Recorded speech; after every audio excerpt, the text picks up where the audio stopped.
Coordination compounds में approach कैसे करनी है क्वेश्चंस में, ये देखते हैं। फर्स्ट क्वेश्चन है हमारे पास CrNH3 positive, CrNH3 6 3 positive paramagnetic while NiCN4 2 minus is diamagnetic.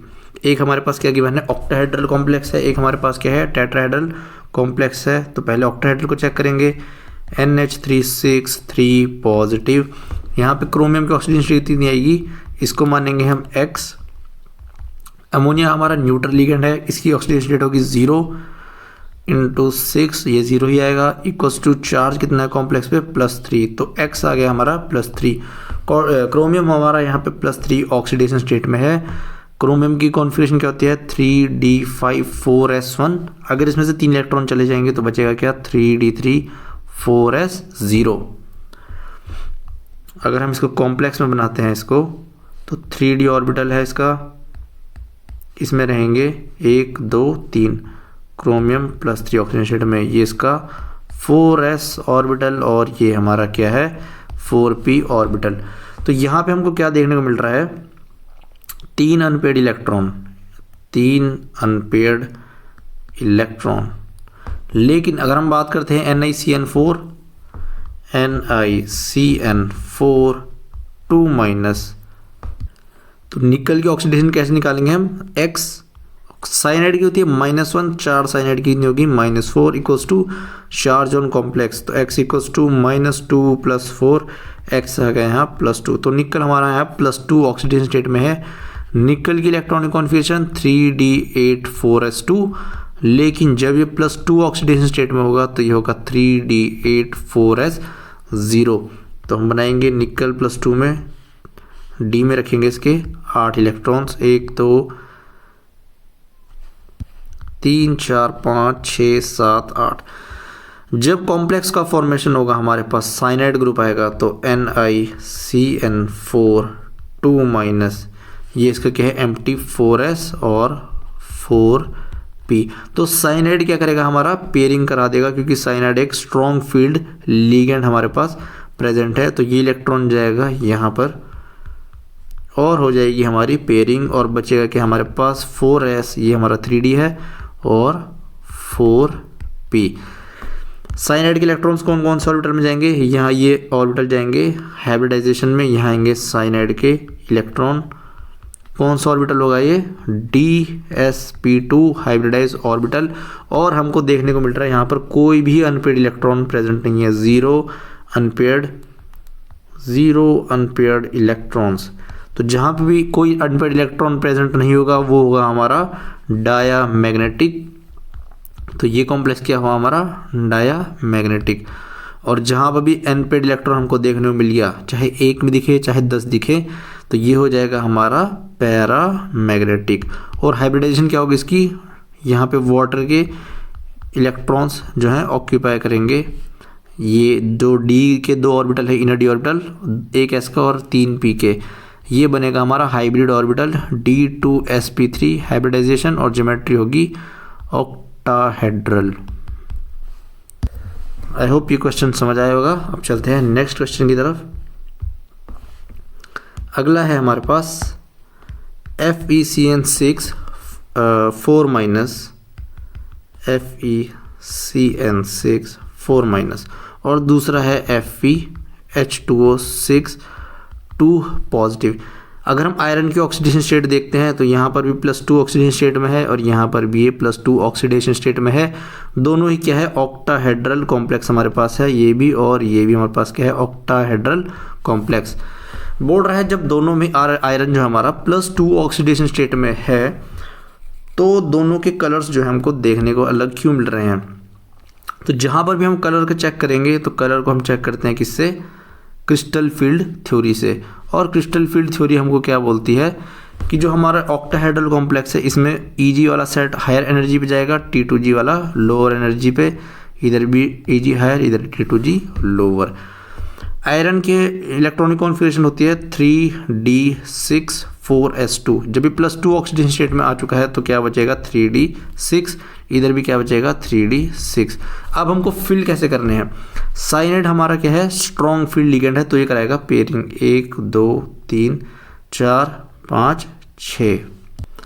H2O case में वीक फील्ड लिगेंड है तो पेयरिंग नहीं होगी, ये होगा 6। ऐसे इलेक्ट्रॉन्स को जो है फीलिंग होगी। तो इलेक्ट्रॉन्स जो है जंप कर सकते हैं, यहाँ से ट्रांजिशन दिखा सकते हैं ईजी से, T2G ऑर्बिटल में जा सकते हैं। तो दोनों ही कैसी हैं, स्पिन अलाउड ट्रांजिशन है हमारे पास। तो दोनों ही हमारे पास कलरफुल तो होंगे, ये तो हमको समझ आ गया, क्योंकि ट्रांजिशन कैसी है, स्पिन अलाउड। लेकिन डिफरेंस क्यों आ रहा है कलर में? डिफरेंस इसलिए आ रहा है, फर्स्ट केस में जब साइनाइड लिगेंड है तो जो स्प्लिटिंग होगी EG और T2G में, अगर हम देखते हैं T2G में, और अगर हम केस लेते हैं H2O केस में, तो यहाँ स्प्लिटिंग जो होगी ये होगी कम। स्प्लिटिंग को हम कैसे डिफाइन करते हैं, डेल्टा O से डिनोट करते हैं, क्रिस्टल फील्ड स्प्लिटिंग एनर्जी। यहाँ पे इन दोनों के बीच में जो गैप है, ये जो होगा ज़्यादा अमाउंट में होगा, क्योंकि साइनाइड हमारे पास स्ट्रॉन्ग फील्ड लिगेंड है, स्प्लिटिंग जो है ज़्यादा कराएगा। अब यहाँ से इलेक्ट्रॉन को जंप करने के लिए, T2G से EG में जाने के लिए एक हाई एनर्जी रेडिएशन की ज़रूरत पड़ेगी, मतलब ये डिफरेंट कलर एब्जॉर्ब करेगा, और यहाँ से इसको लो एनर्जी रेडिएशन की ज़रूरत पड़ेगी, ये यहाँ से डिफरेंट कलर को एब्जॉर्ब करेगा। अब जब दोनों एब्जॉर्ब डिफरेंट कलर करेंगे तो एमिट भी क्या करेंगे, दोनों डिफरेंट कलर करेंगे या फिर डिफरेंट वेवलेंथ को एमिट करेंगे। यही रीज़न है हमारे पास कि दोनों को जो कलर हमको देखने को मिल रहा है, डिफरेंस मिल रहा है, क्योंकि दोनों की स्प्लिटिंग एनर्जी जो है अलग अलग है। साइनाइड हमारा ज़्यादा स्प्लिटिंग करा रहा है, और हमारा जो वाटर है ये वीक फील्ड लिगेंड होने के कारण स्प्लिटिंग जो है कम करा रहा है। तो डेल्टा O जो साइनाइड का है वो ज़्यादा है, किसका, डेल्टा O ऑफ H2O। ये इसका रीज़न है डिफरेंस इन कलर का। अगला क्वेश्चन देखते हैं, how many ions are produced when complex. जब हम इसको वाटर में डिसोसिएट करना चाहेंगे तो ये कैसे डिसोसिएट करेगा, कितने आयंस जो हमारे पास फॉर्म होंगे। तो एक तो जो ब्रैकेट के अंदर है ये इसको हम ऐसे ही लिख देंगे NH3 6 2 पॉजिटिव, ये तो ऐसे डिसोसिएट होगा। 6 NH3 अलग अलग डिसोसिएट नहीं होंगे, जो ब्रैकेट के अंदर है वो ब्रैकेट के अंदर ही रहेंगे। ये हमारा बन गया एक, हमारा क्या बन गया, एक cation, plus Cl minus free है, ब्रैकेट के बाहर है, तो ये 2Cl माइनस 2 एनायन या 2 काउंटर आयन, ऐसे हम बोल सकते हैं, इसमें डिसोसिएट होगा। टोटल कितना हो गया, 1 + 2 = 3 आयंस।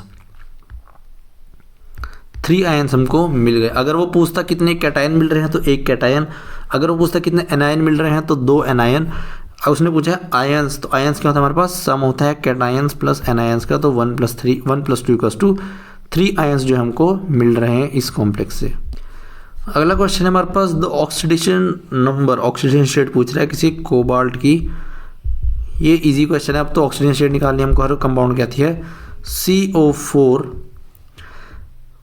पोटेशियम की क्या है हमारे पास, +1 ऑक्सीडेशन स्टेट है, कोबाल्ट की क्या है X, और कार्बोनिल होती है हमारी 0 ऑक्सीडेशन स्टेट, तो 4 × 0। एक कार्बोनिल की 0 है तो 4 की कितनी होगी, 4 × 0, और हमारा कॉम्प्लेक्स पे कोई भी चार्ज प्रेजेंट नहीं है यहाँ पर, इसको हम इक्वल कर देंगे किसके, 0 के। तो X + 1 = 0, X है हमारा -1। तो कोबाल्ट की जो है ऑक्सीडेशन स्टेट आती है यहाँ पे, ये आती है -1। अगला क्वेश्चन है हमारे पास, explain hybridisation and geometry of PtCl4 -। सबसे पहले प्लेटिनम हमारे पास मेटल कौन सी सीरीज़ का है, 4D सीरीज़ का, और इसकी कॉन्फ़िगरेशन क्या है हमारे पास, निकल जैसी होती है, 4D8 4s2। प्लेटिनम की ऑक्सीडेशन स्टेट कितनी है यहाँ पे, इसको X मानेंगे हम। क्लोरीन की होती है -4, एक क्लोरीन की -1, 4 क्लोरीन की -4 = -2। X आ गया हमारा यहाँ +2 ऑक्सीडेशन स्टेट में। तो Pt + 2 क्या होगा, 4D8 4s0। अगर हम इसको ऑर्बिटल से बना के देखते हैं इसको, तो 3 4 5 6 7 8, ये कब है, जब प्लेटिनम एक फ्री मेटल था, तब की इलेक्ट्रॉनिक कॉन्फ़िगरेशन उसकी कैसी होगी। 4s में कोई इलेक्ट्रॉन हमारे पास नहीं है। लेकिन जब कॉम्प्लेक्स बनेगा हमारा PtCl4 2-, तो यहाँ पे Cl जो होगा हमारे पास, वैसे तो एक वीक फील्ड लिगेंड होता है, किस कंडीशन में, जब मेटल कौन सा हो, 3D सीरीज़ का हो। 4D और 5D सीरीज में सारे ही लिगेंड, जितने भी स्पेक्ट्रोकेमिकल सीरीज में सारे लिगेंड हैं, वो कैसे होते हैं? As a strong field ligand. तो यहाँ पे जो Cl- होगा ये करेगा इस इलेक्ट्रॉन की पेयर करा देगा यहाँ पर, और हमारे पास क्या फॉर्म होगा? 1 2 3 4 5 6 7 8, ये ऑर्बिटल भी हमारा क्या हो जाएगा? एम्प्टी, और ये 4s भी ख़त्म, 4p भी, 4d, ये होगा 5s और 5p, 5s 5p। अब Cl क्या करेगा? ये जो d ऑर्बिटल था इसका 1d 1s 2p ये जाएंगे हाइब्रिडाइजेशन में, और कौन सा हाइब्रिड ऑर्बिटल बनेगा? dsp2। dsp2 हमारा हाइब्रिड ऑर्बिटल होगा, ये आगे क्लोरीन के इलेक्ट्रॉन पेयर। और dsp2 में हाइब्रिडाइजेशन क्या होती है हमारी? ज्योमेट्री क्या होती है? Square planar geometry. टेट्राहेड्रल में क्या होती है हमारी? sp3 tetrahedral. स्क्वायर प्लेनर में dsp2। तो ये हमारा जो है, ये मत सोचना कि Cl यहाँ पे वीक फील्ड लिगेंड है और पेयरिंग ना करा के तुमने क्या कर दिया, यहाँ पे भरना स्टार्ट कर दिया इलेक्ट्रॉन और इसको बोल दिया हाइब्रिडाइजेशन होगी sp3, तो ये हो जाएगा बिल्कुल गलत। Cl हमारा क्या है? As a strong field ligand act करेगा किसमें? 4D और 5D सीरीज में। ये हम चेक करते हैं सिर्फ 3D सीरीज में कि वीक फील्ड है कि स्ट्रॉन्ग फील्ड है। 4D और 5 सीरीज में सारे ही लिगेंड कैसे होते हैं? Strong field ligand. पेयरिंग कराएगा और ज्योमेट्री हो जाएगी स्क्वायर प्लेनर ज्योमेट्री। अगला क्वेश्चन है हमारे पास, why MnH2O6 is colourless as it contain 5 unpaired electron. जब भी हम क्या करेंगे, कलर की बात करेंगे, तो कौन सी थ्योरी यूज़ करेंगे? Crystal field theory. हम VBT से कलर को एक्सप्लेन नहीं कर सकते, तो यहाँ पे हम बनाएंगे EG सेट्स और T2G set of orbital. Manganese होता है हमारे पास 3d5 4s2। जब इसमें से 3 इलेक्ट्रॉन चले जाएंगे मैग्नीज के यहाँ पे +3 ऑक्सीजन स्टेट में, तो क्या बचेगा? यहाँ +2 आएगा, +2 ऑक्सीजन स्टेट। जब 2 इलेक्ट्रॉन चले जाएंगे तो ये बचेगा 3d5 4s0। तो d5 1 2 3। वाटर हमारा वीक फील्ड लिगेंड है, तो पेयरिंग हम नहीं कराएंगे, हम भरेंगे इसको EG में। ये हमने भर दिया। तो वो कह रहा है जब 5 अनपेड इलेक्ट्रॉन हमारे पास प्रेजेंट हैं तो फिर भी ये कंपाउंड हमारा कलरलेस क्यों है, इसको समझते हैं। कलर का पीछे रीज़न होता है हमारे पास डी ट्रांजिशंस। अगर हमारा T2G से इलेक्ट्रॉन जंप करके EG में जाता है तो ऐसी ट्रांजिशन को हम बोलते हैं डी ट्रांजिशन। ये क्या करेगा? एनर्जी को, रेडिएशन को एब्जॉर्ब करेगा, जंप करेगा ऊपर, अगली बार फिर क्या करेगा? जब नीचे आएगा तो कलर को एमिट करेगा, उसी रेडिएशन को क्या करेगा? बाहर फेंकेगा और खुद को कलर जो है एमिट करेगा और अपने आप आ जाएगा ग्राउंड स्टेट में या फिर T2G में। तो ये होती है हमारी कलर की थ्योरी। लेकिन यहाँ पर जब इस पर रेडिएशन डाली जाती है तो ये इलेक्ट्रॉन जंप नहीं करता। क्यों?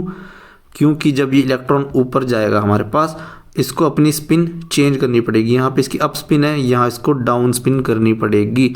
जब इलेक्ट्रॉन को अपनी स्पिन चेंज करनी होती है तो वो क्या होती है हमारे पास? Forbidden transition. ये ट्रांजिशन हमारी अलाउड नहीं होती हैं। और किस टाइप की फॉरबिडन है? इसका नाम होता है स्पिन फॉरबिडन ट्रांजिशन। इसलिए हमारा जो है D5 का हाई स्पिन, ये हमारा D5 का हाई स्पिन कॉम्प्लेक्स है, ये होता है कलरलेस। और D5 का अगर लो स्पिन हम लेते हैं तो D5 का लो स्पिन होता है हमारा कलर। तो रीज़न याद रखना है D5 के हाई स्पिन में कि स्पिन फॉरबिडन ट्रांजिशन है, स्पिन को चेंज करना पड़ेगा T2G से EG में जंप जाने के लिए। ये हमारी एक फॉरबिडन ट्रांजिशन है, इसकी वजह से हमको कलर देखने के लिए नहीं मिलता है। इस लेक्चर में बस इतना ही। मिलते हैं अगले लेक्चर में। कहीं कोई डाउट हो तो कमेंट सेक्शन में पूछ लेना, वहाँ उसका आंसर दे दिया जाएगा।